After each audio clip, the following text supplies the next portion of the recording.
Another one? I whispered, the words catching in my throat like shards of ice, as the guards dragged Lyra's limp form away, a crimson trail staining the pristine jade floors of the Imperial City, and in that instant, the secret I'd clutched to my chest since the moment of my rebirth. The impossible truth that the architect of this cruelty, the Illustrious Consort Seraphina, was once my own beloved child, burned like a brand upon my soul. The other new palace attendants averted their eyes, some paling, one young woman even fainting where she stood. I, Ilara, merely narrowed my gaze, following the guards until they vanished down a long, stone-floored corridor, the only evidence of Lyra's passing the slowly congealing streaks of red upon the gray flagstones. Soon, servants would come to scrub them clean, and by nightfall, the name Lyra would be a forgotten whisper. I remembered Lyra vividly from our first day in the Azure Palace, her eyes bright with a child's wonder as she followed me, chattering like a sparrow. We had shared a pallet, eaten from the same bowl, and learned the labyrinthine rules of palace etiquette side by side. That first night, she'd burrowed close, her voice a tiny thread in the darkness. Once we finish our training, they'll assign us to one of the consort's pavilions. Aren't you scared, Ilara? I'd turned to her. Scared of what? Her voice was almost inaudible, laced with dread. Scared of being sent to the Jade Pavilion. To Illustrious Consort Seraphina.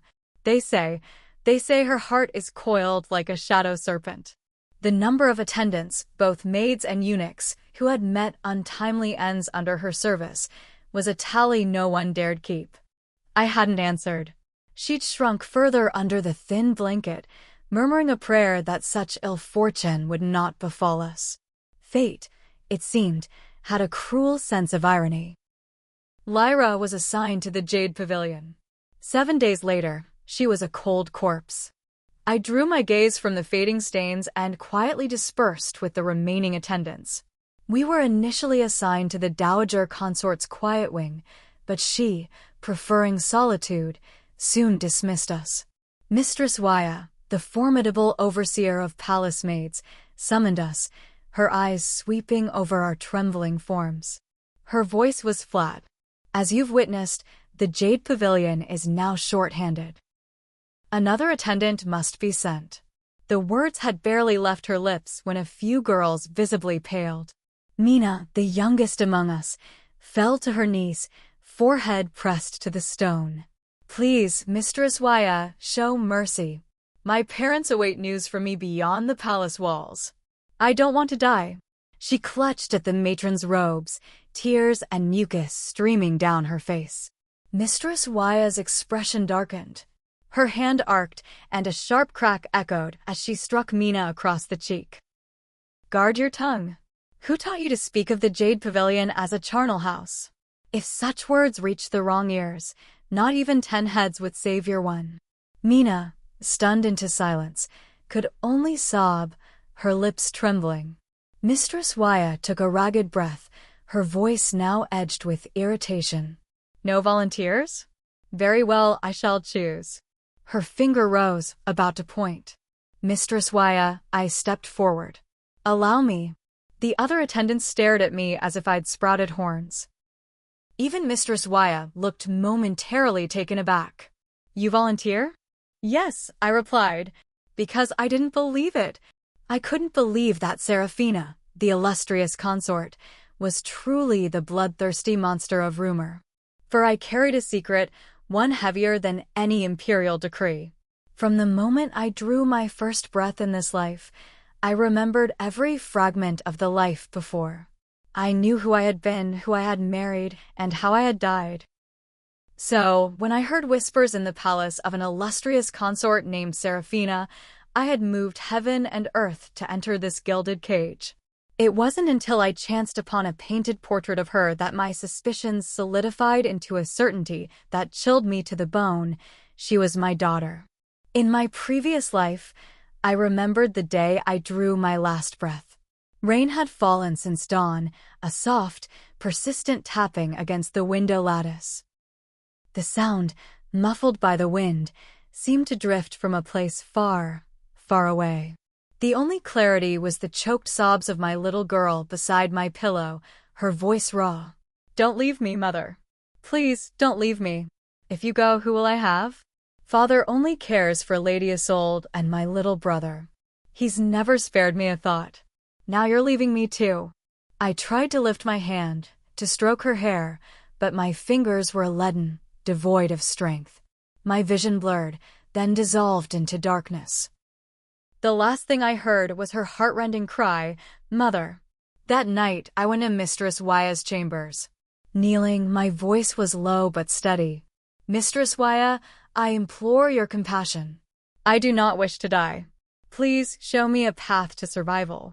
She sipped her tea, her expression unreadable. "You accepted so readily this afternoon. I thought you knew no fear." I bowed my head, offering no argument. She set her cup down, her gaze direct. Before entering the palace, Illustrious Consort Seraphina was the eldest daughter of Lord Valerius's house. Her birth mother passed early. After her death, Lord Valerius elevated a concubine to the status of primary wife. In those years, the emperor, then crown prince, was on an excursion outside the capital. He chanced upon the young lady Seraphina admiring blossoms beyond the city walls. One glance, and his heart was captured. Upon ascending the dragon throne, he brought her into the palace, naming her Illustrious Consort. Mistress Wya paused, then continued slowly. Truth be told, when she first entered the palace, the Illustrious Consort was not the cold-hearted woman she is now. Aloof, perhaps, but never cruel. Later, Lord Valerius fell gravely ill. The consort, who was with child at the time, requested leave to return to her ancestral home to attend him. But no sooner had she arrived than a dispute arose with her stepmother, Lady Isolde. In the ensuing struggle, she fell. She lost the child. The matron's voice dropped. The emperor was incandescent with rage. Lady Isolde, terrified of the repercussions for herself and her own son, took her own life by hanging that very night. From then on, the consort and House Valerius were considered estranged. After the miscarriage, the Illustrious Consort's body was weakened. She could no longer conceive. The emperor, too, grew distant, rarely visiting the Jade Pavilion. Her temperament became erratic. Unpredictable joy, sudden fury. She is incredibly difficult to serve. Hot and cold, silent for days, then erupting without cause. Beyond this, I dare not offer more counsel. Alara, you must look to your own preservation. I pressed my forehead to the ground. Thank you, Mistress Wya, for your guidance. Outside, I looked up at the sky. The moon was a perfect, luminous disk, like a silver mirror suspended in the heavens. In that moment, I remembered Sarah A. Van, as I'd called her then, when she was just 7. She would rest her head on my lap, gazing at the moon while I plaited her hair. "Mother, are there really fairy maidens on the moon?" "Yes, my sweet," I'd smiled. "Many fairy maidens live there." My health was already failing then. Each time, I gritted my teeth, forcing a gentle expression for her sake. I knew my time with her was short. I only hoped to lessen the sting of our inevitable parting. "Will you fly to the moon one day, Mother?" I looked deep into Sarah's eyes, my voice a soft comfort. "If the day comes when Mother is no longer beside you, Sarah, do not cry. Mother will simply have flown to the sky, transformed into a fairy maiden, living on the moon. I will be in a very high place, watching over your every step." On my 3rd day in the Jade Pavilion, I still hadn't been granted an audience with the Illustrious Consort. While sweeping the courtyard, another attendant bumped into me, sending us both sprawling. She sat on the ground, a flicker of panic in her eyes. I offered a hand, but she slapped it away and scrambled off without a backward glance. I frowned, watching her flee. Another maid nearby leaned in, her voice a breath. "Don't blame her. She likely won't live much longer." I paused, turning my head. What do you mean? The maid whispered. She works in the kitchens. The illustrious consort has been craving moon petal cakes lately. That cook has made them over a dozen times, but each offering has displeased her grace. Not only that, but it has angered her. The consort said she would grant one final chance. If tomorrow morning's cakes are still not to her liking. The maid leaned closer, her voice barely audible for the next 2 words, summary execution. My hand tightened on the broom handle. I glanced in the direction the cook had fled, hesitated for a moment, then set down my broom and silently followed. In the small, steamy kitchen, the cook was washing clusters of fresh moon petals, their silvery white blossoms gleaming. Her hands trembled ceaselessly, tears rolling down her cheeks and splashing into the water basin, blurring her vision. Finally, unable to bear it, she slumped to the floor and burst into racking sobs. If the moonpetal cakes weren't to the consort's liking, she would lose her life. She didn't want to die. The more she thought, the more frantic she became. A desperate idea flickered. Could she use the cover of night to escape the Imperial City? But the palace was a fortress, guards everywhere. Escape was a fool's dream. What could she do? How could she survive? As her mind spiraled, a soft knock sounded at the kitchen door. The cook turned. Before her stood a young palace maid. I entered, squatted opposite her, and asked gently, "Would you like some help? I also know how to make moonpetal cakes." The cook stared, then abruptly pushed me away. "Are you trying to get me killed? I learned cooking from my father since I was 8. Do you truly believe your moonpetal cakes could be better than mine?" Her reaction was fierce, but beneath it I saw a raw, gnawing fear. A life hung by a thread. She wouldn't easily trust a stranger. I paused, then pointed to the basin of pristine white moonpetals. The illustrious consort's mother was from Silverwood Province. I am too. In my home region, moonpetals are a specialty. Every household knows how to make these cakes. Sister, if you don't let me help, what other options do you have left? The cook froze, her mind a tangled web. It was true. What more could she do? She had tried over a dozen variations, each time attempting a new twist, all to no avail. The illustrious consort remained displeased. She was, in truth, at her wit's end. Her clenched fists slowly uncurled. Her gaze drifted upwards, meeting mine. The moonpetal cakes were sent up. That afternoon, several senior attendants from the Jade Pavilion arrived at the kitchens. The leader looked coldly at the cook. "Were these cakes your creation?" The cook swayed, her voice trembling. Yes, it was I who made them. Take her away." At the command, 2 formidable attendants moved to drag her from the kitchen. Her legs turned to water, and she babbled pleas. Could it be? Her grace is still not satisfied? I can try again. Please, grant me one more chance. I beg her grace for her mercy.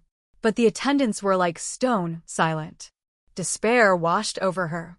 Her eyes darted around at the furtive glances of the other kitchen staff, then suddenly, her gaze locked onto me. Pointing, she cried out, it was her. Today's moonpetal cakes were made by her. If there's any fault, I cannot bear the blame alone. The lead attendant paused, turning back to look at the other maids, who immediately scattered away from me as if I carried a plague. The attendant narrowed her eyes, her voice cold. "Oh! Then bring her along as well." I, along with the cook, was roughly pushed to the ground. The fall left my head spinning, vision blurred. It took a moment to regain my senses and see my surroundings clearly. A magnificent chamber, thin silk curtains stirring in a gentle breeze. In the center, a divan draped in gold-threaded fabric, where a slender woman reclined against cushions. "Your Grace, the attendants have been brought," one of the senior women announced, bowing low before retreating. Illustrious Consort Seraphina slowly sat up, one delicate hand parting the silken veils. The cook trembled like a leaf in a storm, head bowed, not daring to look up. I knew it was a grave offense to stare directly at one's mistress, but I couldn't help myself. I had to see what had become of the child I once held in my arms. Lifting my eyes, I beheld her. She was breathtakingly beautiful, her skin as smooth and pale as winter's first snow, her brows like wisps of morning mist.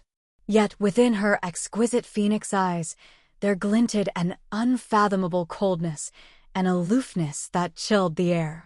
She lowered her gaze to me, her lips curving slightly. "Your audacity is commendable. Guards, take her out and remove her eyes." My heart clenched, my breath catching. The cook scrambled sideways, desperate to distance herself from me, as if fearing contamination. Then, unexpectedly, the consort laughed. She raised a silk handkerchief to her lips, the sound soft, almost illusory. In that fleeting moment, I saw a shadow of the young Sarah, the little girl Avan, flicker within that laugh, but it vanished as quickly as it came. The smile on her lips faded, her voice becoming serene. "So fragile? Look at you, pale as a ghost." Then, her tone shifted, becoming indifferent. "Were today's moonpetal cakes your creation?" I considered for a moment, then answered, "Yes, your grace."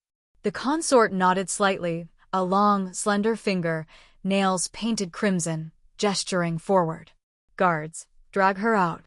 Execute her." The cook collapsed, sinking to the floor.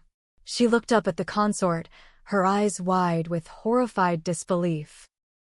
The consort tilted her head slightly, her voice as indifferent as a passing breeze. "This time, I am not jesting." Two eunuchs immediately stepped forward, seized the cook's arms, and dragged her away without hesitation. As she was hauled out, her desperate cries and pleas for mercy echoed through the pavilion, each sound like a knife twisting in the listener's heart. The consort, meanwhile, reclined on her divan, reached for a cluster of glistening purple grapes, and began to leisurely peel one. Her voice, light and detached, drifted through the room. "Do you know why she had to die, Lyra?" I frowned slightly. "Because she did not serve diligently, your grace." The consort chuckled, a soft sound laced with derision. "Because she was blind. She failed to see who her true master was." Just then, footsteps sounded outside. A maid in sky-blue robes, Rhea, ushered in the Imperial physician. He dared not raise his head, merely bowing to take the consort's pulse. I watched a knot of unease tightening in my chest. Was my child ill? The physician withdrew his hand, speaking respectfully. "Your grace, the poison in your system has largely been neutralized. With a period of rest and recuperation, you will make a full recovery. Many thanks, Imperial Physician." The conversation in the chamber was a distant murmur. I could only remain kneeling in the corner. Soon, the blue-robed maid escorted the physician out. Illustrious Consort Seraphina rose and parted the curtains, stopping directly before me. "What is your name?" "This servant is Lyra." "Lyra." She repeated it softly. After a long moment, she said, "You may leave." "I am tired." I had returned safely. More than that, the illustrious consort had even gifted me a delicate silver bracelet. The moment I set foot back in the attendants' quarters, the others surrounded me, buzzing with questions about what had transpired in the inner sanctum. Before I could utter a word, their gazes simultaneously shifted to the doorway, and an abrupt silence fell. Rhea, the sky-blue-robed maid I'd seen earlier, entered, her expression as cool and unreadable as ever. She looked at me. "Lyra, gather your belongings. From today, you will be transferred to the inner chambers to serve the illustrious consort directly." My possessions were few, easily bundled into a small cloth sack. Silently following Rhea, I observed her discreetly. She appeared to be no more than 16 or 17, yet she clearly held a position of great trust with the consort. Lost in thought, I heard her speak. "To serve in the inner chambers is a great privilege. Know your place and do not let ambition cloud your judgment." That cook met a deserved end. She dared to switch her grace's medicine for a few paltry silvers. Death was too good for her. She paused. Before you, there was another attendant. She'd only been here 3 days before she started, dallying with a eunuch from Consort Lyra's pavilion. My breath caught. Was she speaking of Lyra? The surrounding silence made Rhea's voice even clearer. Though young, her every word was firm, chillingly so for one of her age. It was hard to believe someone so young could be the consort's confidant. Rhea glanced at me. Alara, the moonpetal cakes you made pleased her grace. Serve her well, and she will not be unkind. But if you dare to harbor other thoughts. Her voice suddenly dropped, becoming icy. I hastily bowed my head. Alara would not dare. Thank you, honored Rhea, for your counsel. Obedience is wise, she said cryptically. Those who meet their end most frequently are those with too much audacity. After entering the Jade Pavilion's inner circle, though I wasn't as constantly by her side as Rhea, the number of times I saw the Illustrious Consort increased significantly. She disliked rising early and had little interest in socializing with the other consorts. Her nature was quite independent. She preferred to follow her own inclinations. These past few days, she often had me prepare moonpetal cakes for her.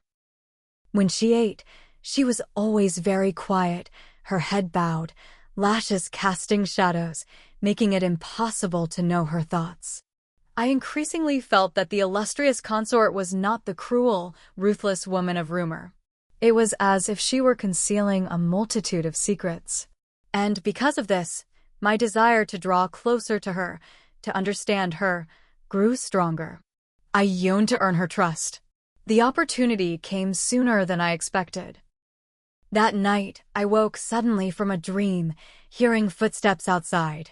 Sitting up, I gently opened the window shutter. It was the consort. She wore a wide, hooded cloak that obscured her face. Rhea walked ahead, holding a lantern whose orange-yellow light cast a small, swaying circle before them. They moved almost silently and soon disappeared from view. I was still puzzling over this when I saw another palace made stealthily trailing them from behind. This was not right. Without further thought, I quickly threw on a robe and silently followed them towards the rear garden of the Jade Pavilion. In the tranquil garden, the consort stood facing a man in the armor of the Imperial Guard. Moonlight glinted coldly off his silver breastplate, yet his expression, as he looked at her, was extraordinarily tender. My eyes widened, and I clapped a hand over my mouth. Even a fleeting glance was enough for me to almost recognize him, Kaelin. Years ago, House Valerius and House Kaelin were neighbors, as close as kin. His mother, Lady Alara, my namesake in this life, a curious coincidence, and I were pregnant at the same time and often visited. I later gave birth to a girl, while Lady Alara had a son. The two children were childhood sweethearts, growing up together. Young Kaelin was frail but always insisted on following Sarah.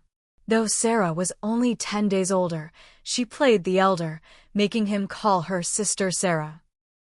By 7, Kaelin was taller than Sarah and beginning to show a boyish strength. He often protected her, bringing her any tasty treat or amusing trinket he found, presenting it like a treasure. I remembered one afternoon, as I was enjoying the sun in the rear courtyard, Kaelin came running furtively. I saw him and beckoned him over. Kaelin, are you looking for Sarah? She's sleeping soundly. It will be a while before she wakes. He shook his head, speaking slowly, enunciating each word. I'm not looking for her. I'm looking for Aunt. I was surprised. Looking for Aunt? Is something wrong? Kaelin lowered his eyes. Sarah said Aunt is ill. She cried several times in front of me. She's very sad. I don't want her to be sad. Aunt, can you get well soon? I laughed, then broke into a fit of coughing. I asked him, Kaelin, do you like Sarah that much? Yes. He nodded without hesitation. I like Sarah. His eyes, as he looked at me, sparkled like a sky full of stars. Just as they did now. Kalen was now a captain of the Imperial Guard, his bearing proud and imposing. Yet, standing before Seraphina, he seemed somewhat flustered, as awkward as he'd been in his youth. Under the moonlight, their shadows stretched across the ground. I couldn't hear their words, but just seeing those intimate shadows was enough to make my heart hammer against my ribs. An illicit affair between a consort and a guard in the palace was a capital crime. My heart pounded like a war drum, my hand clutching my robe. Only one thought consumed me. I had to save my child. I couldn't let Sarah die. What about the maid from before? Where had she gone? I held my breath, straining my eyes, and then I saw a flash of a skirt disappearing around a distant colonnade. The other maid was leaving hastily. She'd only taken a few steps when I caught up to her. "Esteemed sister," I called. She startled, turning to look at me in surprise. "Where did you come from?" I studied her expression as I questioned her. Her eyes darted away, almost unable to meet mine directly. Seeing this, I lowered my voice and stepped closer. "You saw it too, didn't you?" The maid froze, then immediately denied it. "No, I saw nothing at all." She turned to leave. Without hesitation, I swiftly moved behind her, clamping a hand over her mouth. She struggled violently. My heart pounded, my mind went blank. She managed to break free and tried to run. On reflex, I shoved her hard. Thud. Her head struck a nearby pillar. She crumpled to the ground. Blood welled from her forehead, a dark, spreading stain under the eerie moonlight. She lay motionless, life or death uncertain. I had never taken a life. This was the first time. I stood rooted to the spot, a cold sweat breaking out across my back. I took several deep breaths, trying to calm myself. I was about to bend down to deal with the blood when I heard footsteps approaching, growing closer. I looked up. Under the dim light of the colonnade, a lantern flickered, illuminating Rhea and the Illustrious Consort standing there, their eyes fixed on me. I recoiled a step, then felt a hand clamp onto my shoulder, the grip strong, pinning me in place. Kalen's voice, cold as ice, rang out, "Your Grace, it seems we've caught 2 rats tonight." In the Jade Pavilion, the Illustrious Consort sat composed, looking at me. She spoke slowly. "Did you know that Palace Maid was a spy planted by noble consort Anya?" This servant did not know.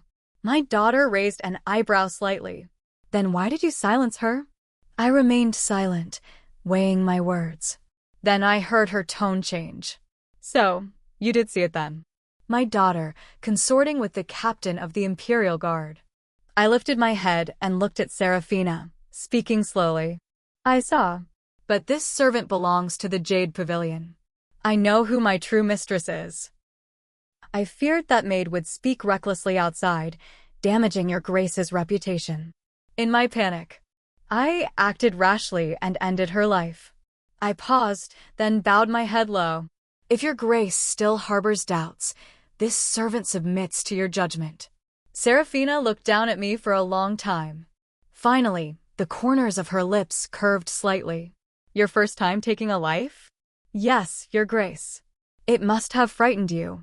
"You poor thing." She gave a languid yawn. "The sky will be light soon. Go and rest. In any case, you have done me a service by eliminating a nuisance." That maid deserved her fate. She waved her hand dismissively. I hastily bowed and retreated. I'd only taken a few steps when she called out again. "Oh, and one more thing." I stopped. "Your Grace has further instructions?" Looking down, I saw an exquisitely embroidered sachet had fallen near my feet. "A reward for you." "My deepest gratitude, your Grace." Exiting the inner chambers, my heart hammered relentlessly all the way back to my quarters. Though Seraphina was my daughter from a past life, a dozen years of separation had transformed her. She was no longer the child I had cradled. Before her, I felt as though I were treading on thin ice, terrified of any misstep. I had considered revealing my true identity to her, but the notion was too fantastical. Seraphina, suspicious and wary as she was, would never believe it easily. She might even think I harbored ulterior motives. Then my life would surely be forfeit. I clutched the fragrant sachet, my pace quickening unconsciously. After a night of such terror, and having been involved in a death, I thought I would toss and turn until dawn. Yet, the moment I lay down, I fell into a deep sleep.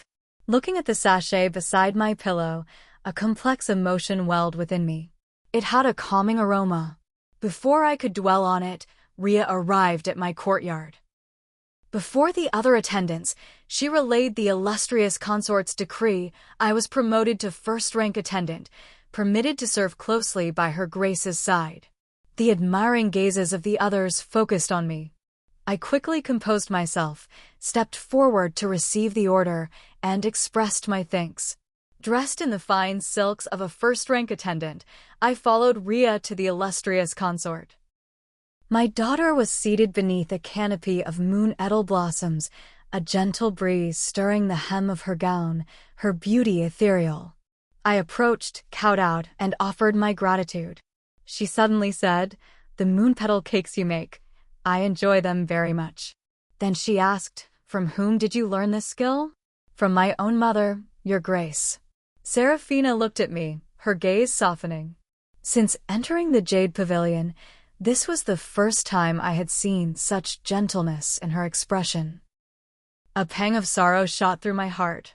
Unable to stop myself, I asked, "If your grace wishes for more, this servant will prepare them immediately." "No need." She shook her head. "One cannot eat the same dish forever."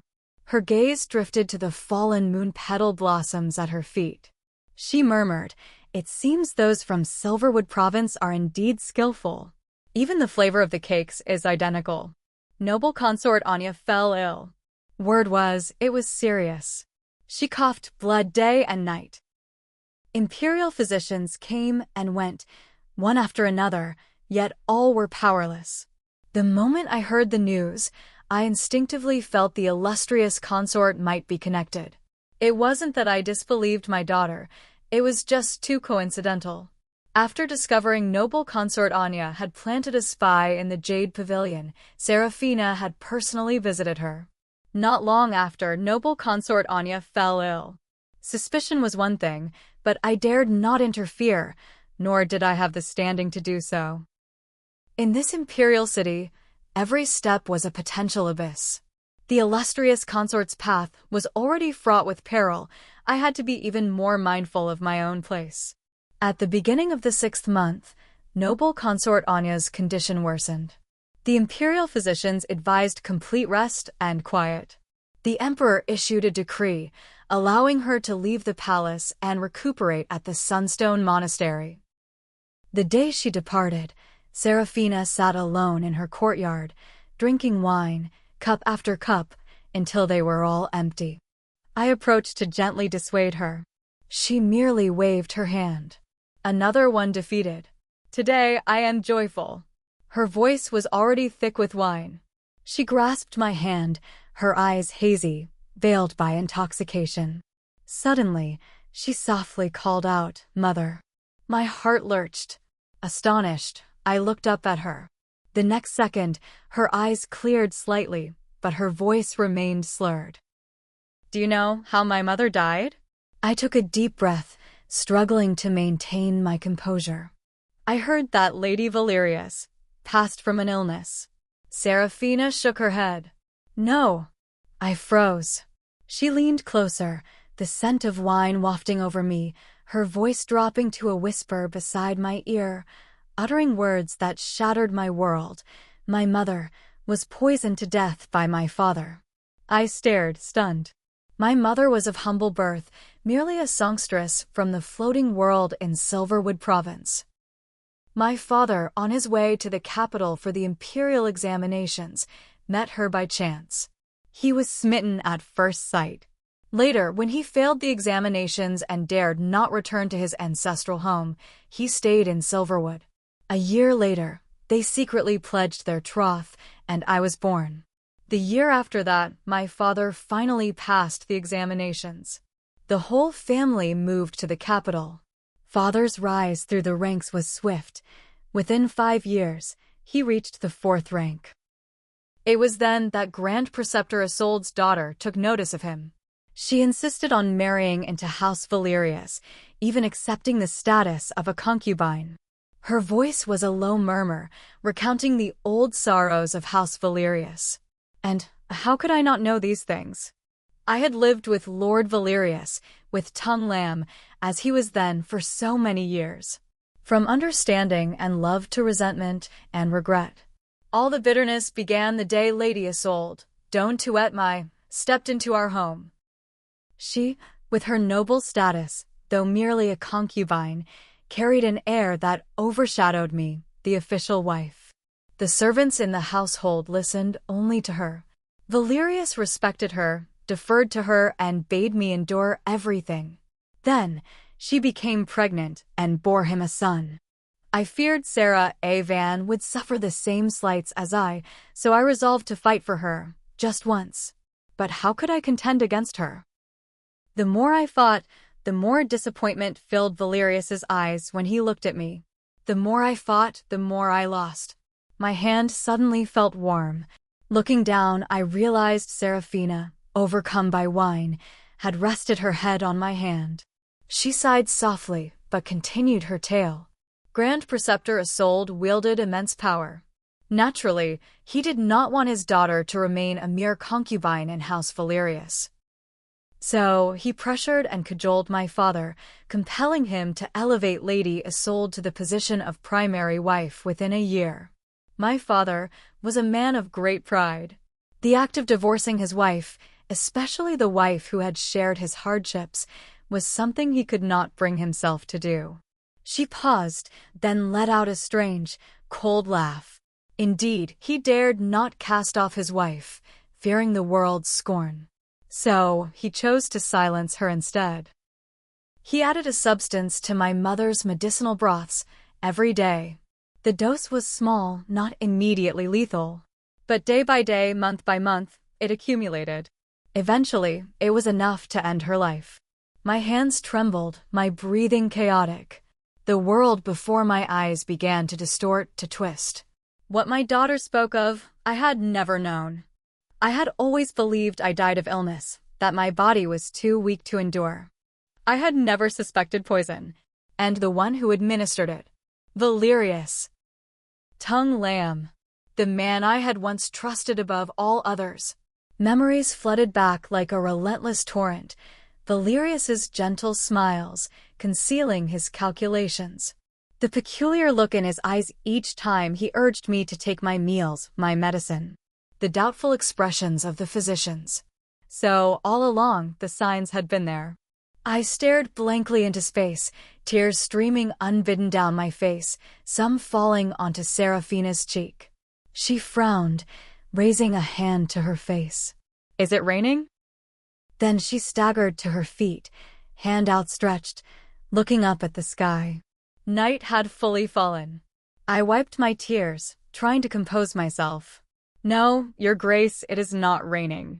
Seraphina gazed at the sky, muttering, "Is it not?" I was puzzled and looked up too, only to see a crescent moon half obscured by clouds.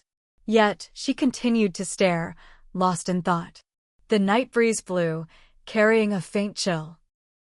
I looked at the thin silks she wore and was about to step forward to help her back to her chambers when she held up a hand, pushing me away. "Hush, Your Grace," she said, sinking onto a stone bench in the pavilion, chin propped on her hand as she gazed at the moon. "Don't say anything. Just now, I thought I heard Mother calling me." My outstretched arm froze midair. I watched her silently, a wave of sorrow washing over me, tightening my throat. "My mother lives on the moon. She once said she would always watch over me." The wine had stained her cheeks a rosy hue, her voice becoming childlike, stirring a deep pity. "But she must be very disappointed in me, mustn't she?" she whispered. "I'm a wicked person now." Before the words were out, her body slumped forward onto the table, head down, lost in a drunken stupor. I rushed to support her. Grasping her slender shoulders, I couldn't help but exert a little strength, turning her and pulling her into my embrace. After that night of drunken revelations, Illustrious Consort Seraphina seemed somewhat closer to me. She occasionally allowed me a few words of conversation, though an intangible distance always remained. I constantly felt her gaze upon me held something unexpressed, something profound. Everything seemed to have returned to a semblance of peace, but beneath the calm surface, an undercurrent churned, threatening to erupt. In the blink of an eye, it was the 8th month. The palace was abuzz with preparations for the Festival of Celestial Harmony, the Mid-Autumn Festival. It was far livelier than usual, with people coming and going, many unfamiliar faces from outside the palace walls. The attendants were all eagerly anticipating the grand feast, hoping for some small reward. I stood under the colonnade beside the jade pavilion, watching the maids hurry back and forth, hanging lanterns and arranging flowers, but a heavy stone seemed to press upon my heart. A sense of unreality pervaded everything. "Lyra, what are you pondering so deeply?" Rhea had appeared silently behind me. In her arms, she held a set of new palace robes, exquisitely embroidered. "Her Grace wishes you to try these on for the festival." I took them, my fingertips brushing against the smooth, luxurious silk. "Yes, Rhea," I replied softly. That afternoon, I went to the Imperial wardrobe to collect the Illustrious Consort's attire for the festival. I hadn't gone far from the Jade Pavilion when I sensed someone following me. A knot of tension formed in my chest, and my steps quickened. As I passed a turning, I was suddenly yanked into a shadowy alcove. Before I could see clearly, a damp cloth was pressed over my nose and mouth. A pungent, acrid scent filled my lungs, choking me. I struggled for a few moments, then darkness consumed me. I was jolted awake by a splash of cold water. Candlelight flickered from all sides, brightly illuminating my surroundings. I staggered to sit up, my limbs heavy and unresponsive. "Awake, are we?" A regal female voice sounded from behind a painted screen. I looked up to see a woman in resplendent golden phoenix robes emerge. She was perhaps a little over 30, her features dignified, but her eyes were as cold as ice. I immediately bowed my head, performing the most formal obeisance. A storm raged within me. The one who had abducted me was none other than the mistress of the entire imperial harem, Her Imperial Majesty, the Empress. This servant pays respects to Her Imperial Majesty, the Empress. I trembled, kneeling with my forehead pressed to the cold floor. The Empress looked down from her commanding height, a chilling smile playing on her lips. "I hear that besides Rhea, you are the one Illustrious Consort Seraphina trusts most." My heart hammered against my ribs like a trapped bird, a cold sweat breaking out on my brow. This servant merely strives to serve the Illustrious Consort with utmost diligence. Indeed, such diligence. The Empress let out a soft snort. From her sleeve, she withdrew a small porcelain vial, placing it on the table before me. "At the Festival of Celestial Harmony, I want you to introduce this into Illustrious Consort Seraphina's wine." My entire body recoiled as if struck. I looked up, horrified. "Your Majesty, this servant cannot, do not be so quick to refuse." The Empress leaned down, her crimson-tipped fingers lifting my chin, forcing me to meet her gaze. "You have a younger sister outside the palace, do you not? She turned 14 this year, I believe. A pretty little thing, they say. If you prove disobedient, I wouldn't hesitate to see her, relocated to the Shadow Weaver's looms for a life of endless toil. If you perform this task well, I shall be your patron hereafter. If Rhea weren't so stubbornly incorruptible, this task wouldn't have fallen to you." My pupils contracted violently. In this life, my parents had died early, and it was true, I had a younger sister living with our uncle. I never imagined the Empress would have investigated even this. "This servant obeys." Trembling, I reached out, took the porcelain vial, and concealed it carefully in my sleeve. The Empress smiled, a satisfied glint in her eyes. Knowing how to adapt to circumstances is the mark of a wise woman. Remember, if you dare to play any tricks, I guarantee your sister will endure a fate worse than death. I was blindfolded and led out of the Empress's private palace. After a long, circuitous route, I was finally left in a deserted corridor. Only when the footsteps faded completely did I dare remove the black cloth. I took a deep, shuddering breath, feeling as though I had just returned from the underworld. When I arrived back at the Jade Pavilion, dusk was settling. Sitting in my room, I stared at the porcelain vial, my mind a chaotic whirl. I would never follow the Empress's orders, but for the moment, I couldn't devise a plan that would ensure everyone's safety. Finally, I gritted my teeth and decided, tomorrow morning, I would go to the Illustrious Consort and confess everything. In the dead of night, I was awakened by a commotion outside. Still groggy, I opened my eyes as my door was pushed open. Rhea stood there, flanked by several stern-faced senior attendants, her voice like chips of ice. "Search." I quickly rose. "Rhea, what brings you to my room at this late hour? Is there something Her Grace requires?" Rhea didn't answer, striding directly towards me. She suddenly seized my wrist, pulling sharply. "Search her person." Two attendants immediately surged forward, roughly tearing at my outer robe. The porcelain vial, hidden in my sleeve, clattered to the floor, rolling to Rhea's feet. She bent, picked it up, uncapped it, and sniffed. Her expression changed drastically. "Lyra, you have audacious courage indeed." I was stunned, frozen to the spot. I never imagined I'd be discovered before I had a chance to confess. "Take her away," Rhea commanded. "Bring her before Her Grace for judgment." My hands and feet bound, I was dragged before the Illustrious Consort's bedchamber. Seraphina, wearing a simple white sleeping robe, sat on a low couch, her long hair cascading like a dark waterfall, accentuating her porcelain skin. Seeing me brought in, she slowly lifted her eyes, her gaze as cold as ancient, unmelted snow. "Your Grace," Rhea presented the porcelain vial. This was found on Lyra's person. The consort took it, her fingertips gently stroking the smooth porcelain. She wasn't angry. Instead, she smiled. "Lyra, I have not treated you unkindly." "Your Grace, I beg for your discernment." I immediately fell to my knees, my forehead touching the cold, unforgiving floor. It was Her Majesty the Empress. She forced the servant to take this, threatening my younger sister's life. "This servant never intended to harm your Grace." "Is that so?" Seraphina laughed, but her voice was glacial. "Then why did you not inform me immediately?" I was speechless. I couldn't answer. It was true, I had had my own reasons. I feared if I refused the Empress, she would simply find someone else. Better that I held the poison myself to control the situation. But how could I explain the turmoil in my heart to my child, to my consort? "Take her away."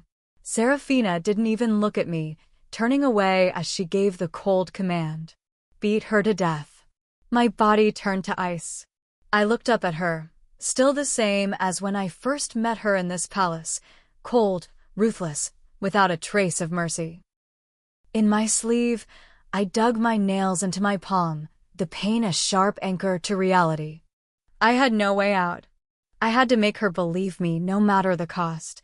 I decided then I would tell her everything. "Sarah, a van, in truth, I am." The words were cut short as a sharp blow landed on the back of my neck. Darkness swarmed my vision. The figure of the Illustrious Consort blurred, then vanished completely. I awoke in a lurching, swaying carriage. Rhea sat opposite me. Seeing my eyes open, she offered me a cup of water. Where are we?"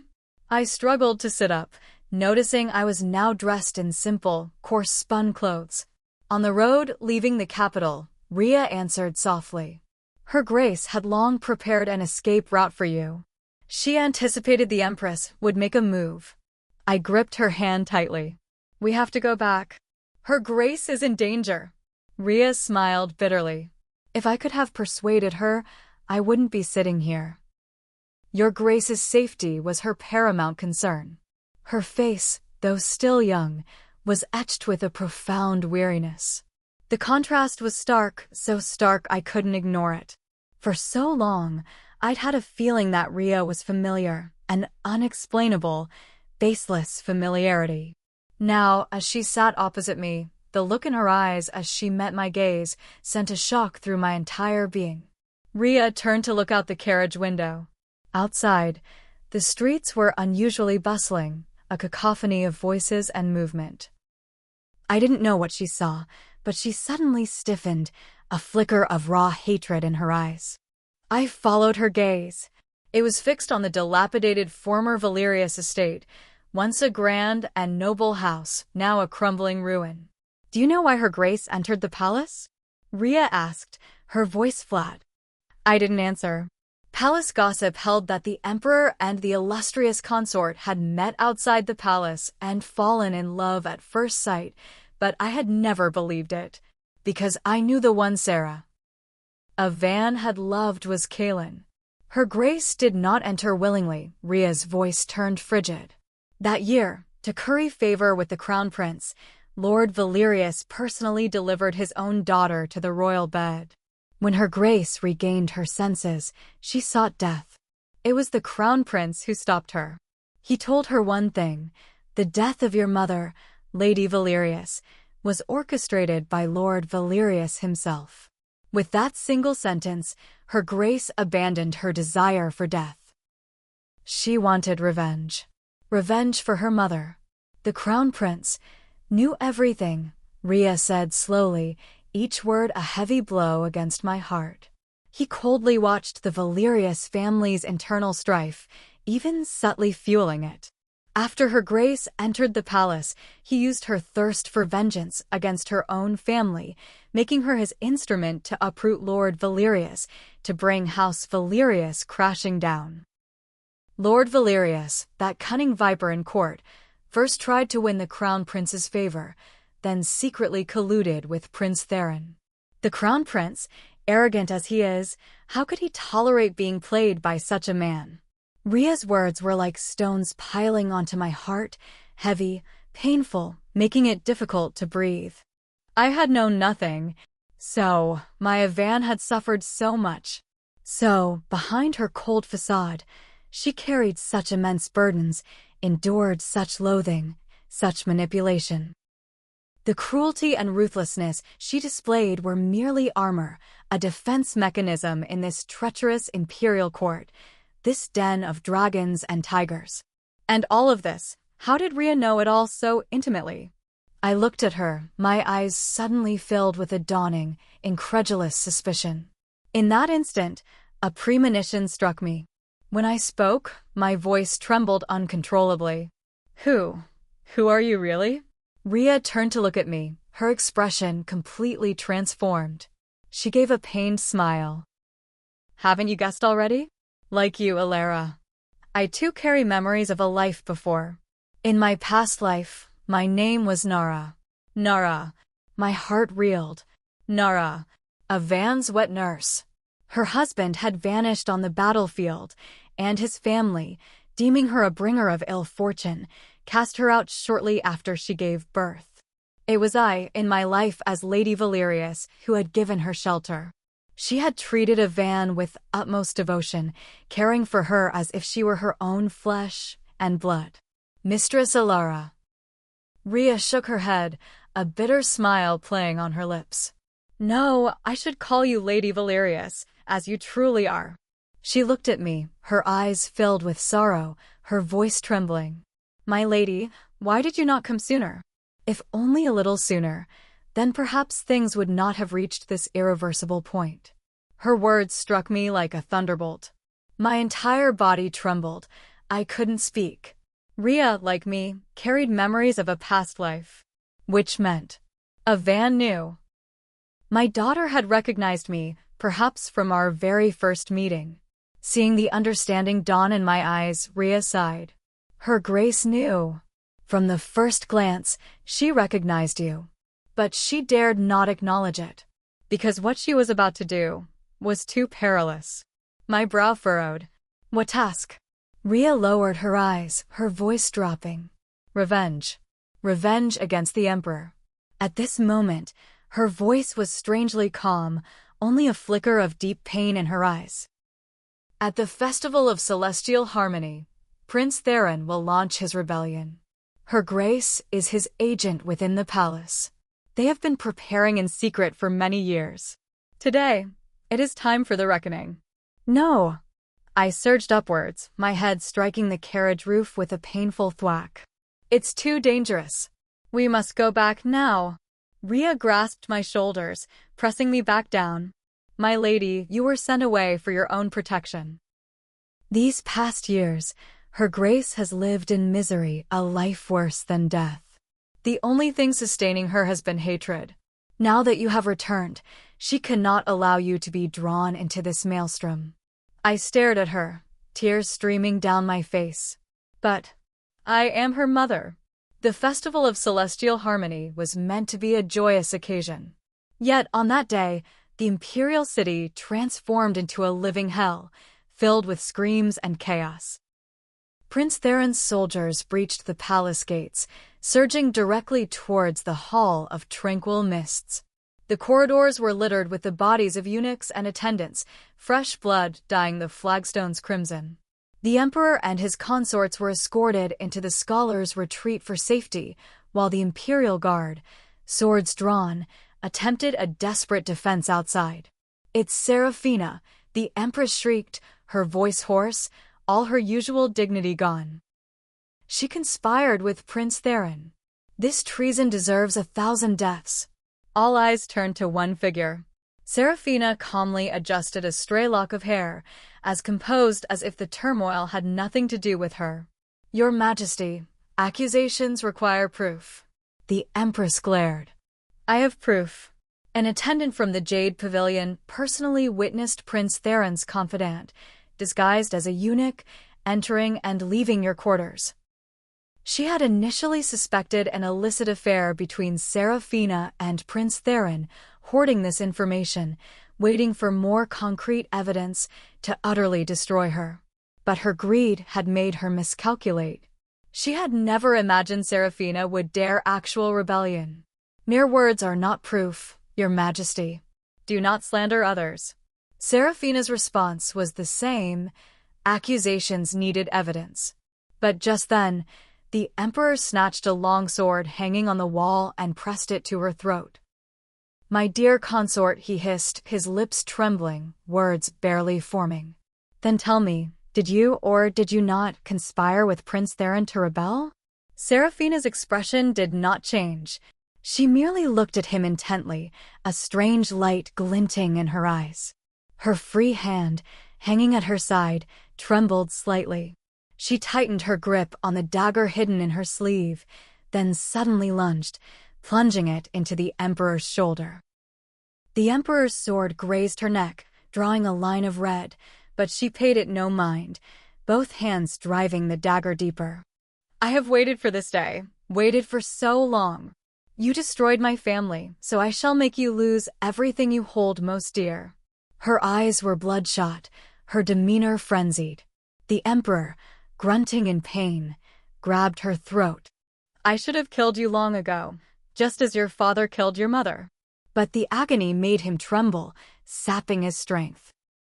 The other consorts panicked, screaming, pounding on the doors. "Guards! Save His Majesty! Save His Majesty!" In the chaos, the Empress was the first to regain some composure. She snatched an inkstone from a nearby table and rushed forward, intending to smash it down on Seraphina's head. But in that instant, a length of white silk suddenly lashed out from the side, coiling tightly around the Empress's neck. I tightened my grip on the white silk scarf, bit by bit, pulling the Empress away from Seraphina. The inkstone clattered to the floor. Her struggles grew weaker, then ceased entirely. I pushed the Empress's lifeless body aside and looked up at the remaining consorts in the room. They all stared, aghast, backing away, none daring to make a move. Someone recognized me. "It's Lyra." The attendant from Illustrious Consort Seraphina. As expected, everyone from the Jade Pavilion is a traitor. Where are the Imperial Guards? Quickly, come and protect His Majesty, one of them shrieked, scrambling towards the door. Just then, the doors to the scholars' retreat burst open. Kalen strode in, drenched in blood, his armor tattered, his eyes like those of a war god returned from the underworld. Everyone started in terror, then a flicker of hope ignited. The captain of the Imperial Guard was here. Seraphina was surely doomed. But Kalen's voice, when he spoke, was incredibly gentle. "Sarah, we must hurry." Seraphina, jolted from her frenzied state, let out a cry, wrenched the dagger free, and aimed for the Emperor's chest, stabbing once, then again. Blood spurted, splattering her face, matting her hair, but still, she didn't stop. She would have continued, but I quickly reached out, grasping her ice-cold wrist. "Sarah." "He's gone."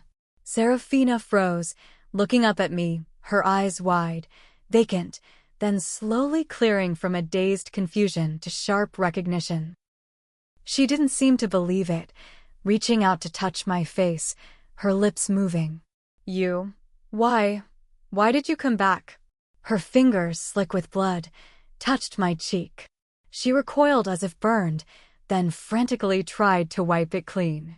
Forgive me. Tears streamed down my face. I reached out and embraced her. "It's all right, Sarah. It's all right now." I held her tightly, as if wanting to merge her into my very being, my own flesh and blood. I whispered in her ear, "Mother is here, Sarah. Don't be afraid." At those simple words, it was as if all strength drained from Seraphina's body. She sagged against me, her head resting in the crook of my neck, her breath ragged, her tears warm and wet against my skin. Kalen, with a few loyal guards, carved a path of blood for us. We followed him through winding corridors, finally reaching a cold, dry well in the deserted cold palace. "There's a secret passage beneath the well," Kalen panted, pointing down. "It leads directly outside the city walls. Prince Tyrant has control of the entire palace now. You must go quickly." The Emperor was no saint, but Prince Tyrant is not to be trusted either. "Sarah, your alliance with him was a desperate gamble, like offering yourself to a wolf. Now that he holds power, he's unlikely to let you leave alive." Seraphina tightened her grip on my hand. As she stepped towards the well's edge, she paused, turning to look at Kalen. Her eyes softened, a gentle light within them. "Kalen, I'll be fine." Kalen smiled, though blood still trickled down his face. The reckless youth of years past had vanished, but that smile was as pure as it had been in their childhood. "I promised to protect Sister Sarah, and I have never broken my word." Sarah's eyes reddened. She suddenly stepped forward and pressed a light kiss to his cheek. "Thank you." Then she took my hand, and we jumped into the well. Darkness enveloped us. We navigated the narrow, cramped passage for what felt like an eternity, until finally, a sliver of light appeared ahead. Climbing out of the tunnel, we found ourselves in a bamboo forest. "Where are we?" I looked around, disoriented. Sarah pointed towards the distance. "The outskirts of the capital, Mother. We're free." Above, birds chirped merrily, and the early morning sun, though veiled by a thin layer of gray cloud, cast down its rays. I held Sarah's hand tightly, my heart repeating a silent prayer. "Oh, benevolent heavens, look kindly upon us." At long last, the chains of fate had broken. We were finally free from our bonds. 3 months later, we settled in a small town in the southern province of Asmer, a land of rivers and mist. Sarah changed her name to Vanya. I kept the name Lyra. The townsfolk believed us to be sisters, refugees displaced by the recent turmoil in the capital. One evening, as twilight settled, I sat under the eaves, mending clothes. A soft knock sounded at the gate. "Who is it?" I put down my needle and went to open it. Outside stood a young man in plain, travel-stained clothes. Despite his dusty appearance, his handsome features could not be concealed. He smiled, a little shyly. "Excuse me, is Vanya here?" I stared for a few seconds, then recognition dawned. Kaelin. He, too, looked startled to see me. "Alara, no, I should call you Aunt." He fumbled with the address, unsure. Vanya, Sarah, rushed out from the house. Upon seeing Kaelin, she froze, as if turned to stone. He was thinner, darker, and a long, still healing scar ran across his cheek, giving him a somewhat fierce appearance. Sarah stood before him, striving to keep her voice calm. You made it back alive." But the tremor in her voice betrayed the fierce emotion surging within her. Kaelin looked at her. From his tunic, he produced a simple, carved wooden hairpin. "Vanya. Sarah. I came to fulfill a promise I made when we were 7. Sarah could no longer contain herself. She turned her face away slightly, a single tear tracing a silent path down her cheek. I quietly slipped back into the house. Through the window, I saw the 2 young people embracing under the blazing crimson light of the setting sun. That night, under the silvery moonlight, I sat alone beneath the old moon-nettle tree in our small courtyard, gazing up at the luminous orb hanging at the tips of the branches. I whispered to the quiet night, "In this life, I believe I will finally see my daughter live happily until her hair is as white as the winter snow."